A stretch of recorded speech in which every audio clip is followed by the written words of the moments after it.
Lali Cristina y en esta ocasión voy a presentar el análisis ecológico realizado al Parque Natural La Viata, ubicado en el municipio de Amelco de Bonfil, en Querétaro. Durante esta presentación voy a explicar cómo se relacionan las especies que habitan en este lugar y con los servicios ecosistémicos. Antes de empezar con las especies o con los procesos ecológicos, primero hay que entender por qué la Viata tiene las condiciones para mantener este tipo de ecosistema. Se localiza en el municipio de Amelco de Bonfil, en Querétaro, donde la temperatura media es de 14.8 grados centígrados y la precipitación anual es aproximadamente de 708 milímetros. Aunque parecen solo datos climáticos, en realidad controlan gran parte de lo que ocurre dentro del parque. La lluvia aporta el agua que necesita la vegetación y al infiltrarse en el suelo mantiene disponible la humedad para que se mantengan las raíces durante mucho más tiempo. Por otro lado, una temperatura templada favorece que los microorganismos y los hongos permanezcan activos gran parte del año, acelerando la descomposición de la materia orgánica.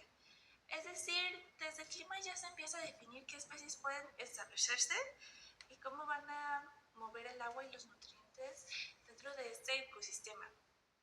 Con estas condiciones ya podemos entender mejor las características que presenta el área. Estas condiciones hacen que el ecosistema mantenga un equilibrio bastante estable. Una precipitación de poco más de 700 milímetros al año es suficiente para que la vegetación tenga disponibilidad del agua, que se generen inundaciones constantes, mientras que la temperatura favorece a los procesos biológicos continuos. Algo interesante es que la vegetación no solo aprovecha esos recursos, también modifica el ambiente. Las copas de los árboles reducen la radiación directa al suelo y disminuyen la evaporación, ayudando a que se conserve la humedad. Al mismo tiempo, las raíces mejoran la infiltración del agua y disminuyen la erosión cuando ocurren lluvias intensas. Todo esto provoca que el suelo conserve una mayor cantidad de materia orgánica y también de nutrientes. Es decir, las propias plantas ayudan a mantener las condiciones que ellas mismas necesitan para seguir creciendo.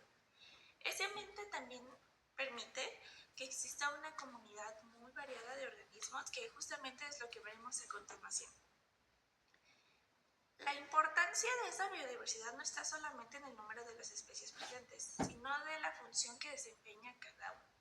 Por ejemplo, especies como el encino y el madroño mexicano producen la biomasa que sostiene el resto del ecosistema mediante la fotosíntesis.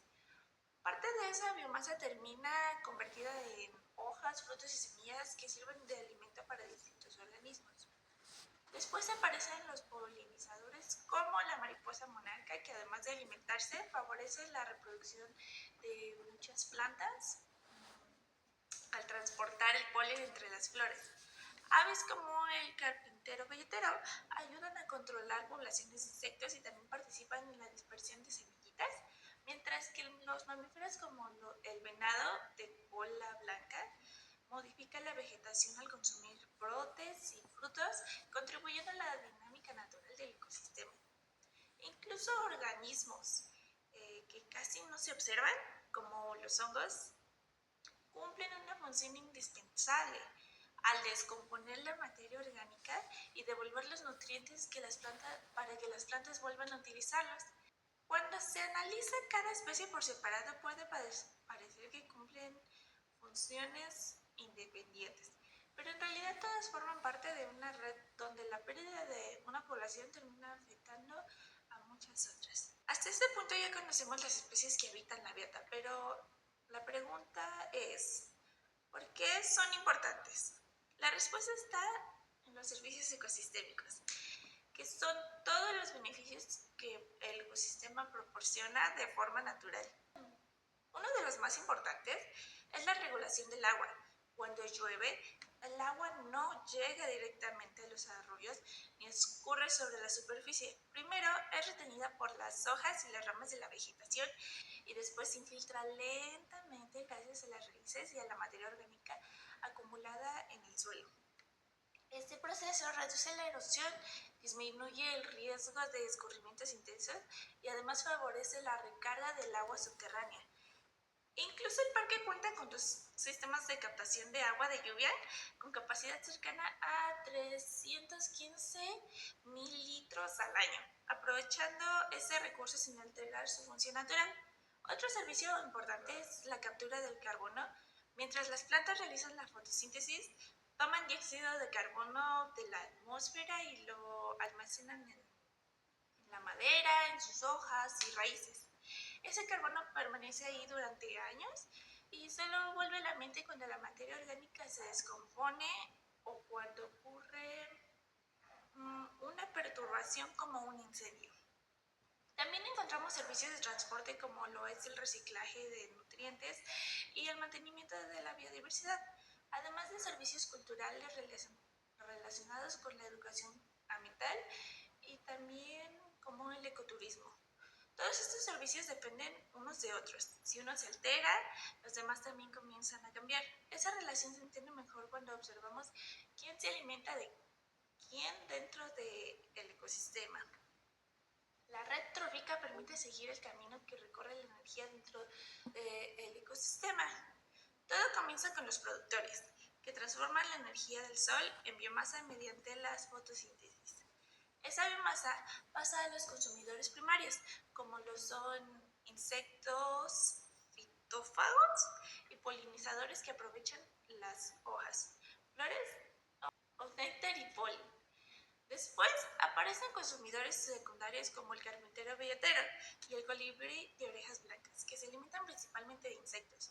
Finalmente encontramos depredadores como lo es la águila cola roja o la culebra parda mexicana que ayudan a regular las poblaciones de los organismos de niveles inferiores.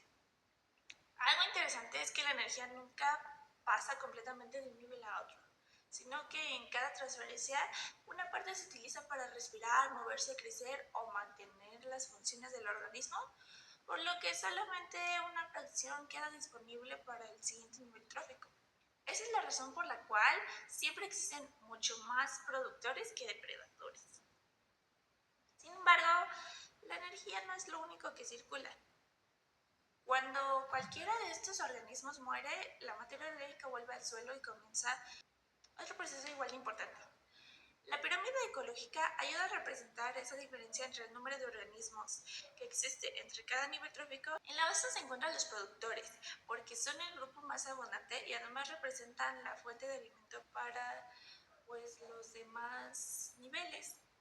Conforme vamos ascendiendo en la pirámide, el número de organismos disminuye. Esto ocurre porque cada consumidor necesita obtener suficiente alimento para cubrir sus necesidades energéticas, y esto solo es posible si existen muchos individuos en el nivel inferior. Por ejemplo, una sola ave depende indirectamente de cientos de plantas y de numerosos consumidores para mantenerse viva.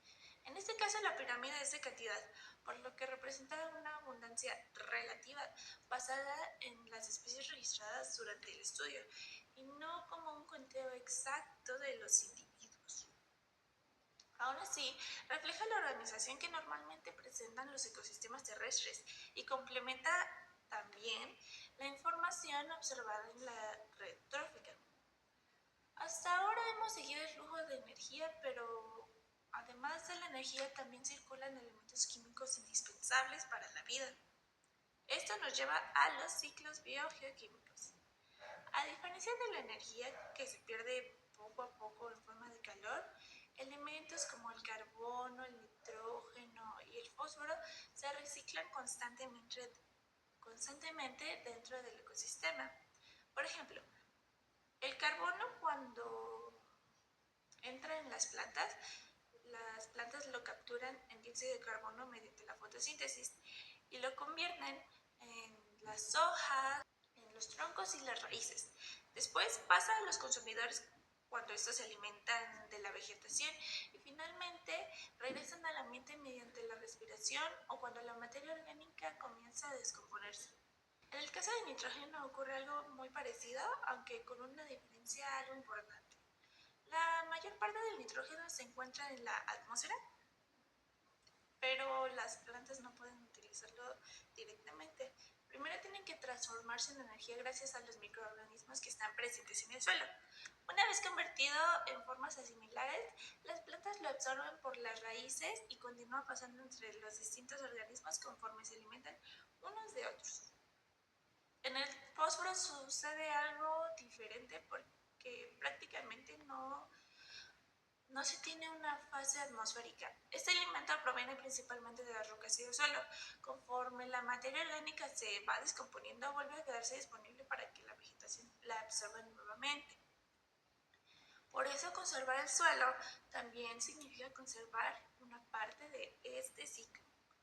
Lo interesante es que estos tres ciclos están ocurriendo al mismo tiempo. Ninguno funciona de manera independiente y todos dependen de que exista vegetación, fauna, microorganismos y un suelo capaz de seguir reciclando esos nutrientes.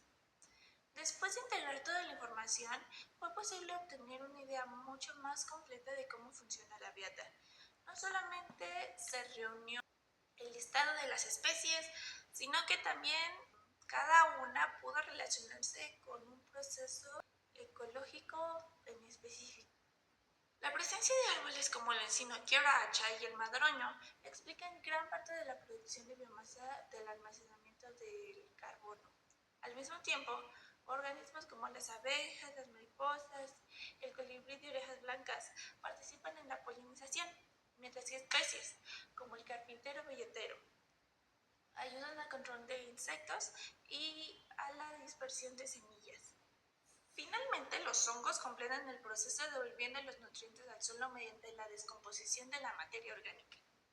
Cuando todas estas relaciones se analizaron en conjunto, fue posible construir la red trófica, la pirámide ecológica y los ciclos bioquímicos con base en las especies registradas. Además, los resultados coinciden con lo que se describe en los bosques templados de México, lo que da mayor confianza en la información utilizada para este trabajo. Todo esto lleva a una idea muy importante. El valor de un ecosistema no depende únicamente del número de especies que contiene, sino de las funciones que cada una desempeña y de las relaciones que mantienen con las demás. Para terminar, me gustaría destacar que durante este trabajo fue posible entender la biota como un solo sistema y no como varios separados. La biodiversidad de los servicios ecosistémicos, las relaciones tróficas y los ciclos biogeoquímicos terminan describiendo el mismo ecosistema, solamente que de perspectivas diferentes.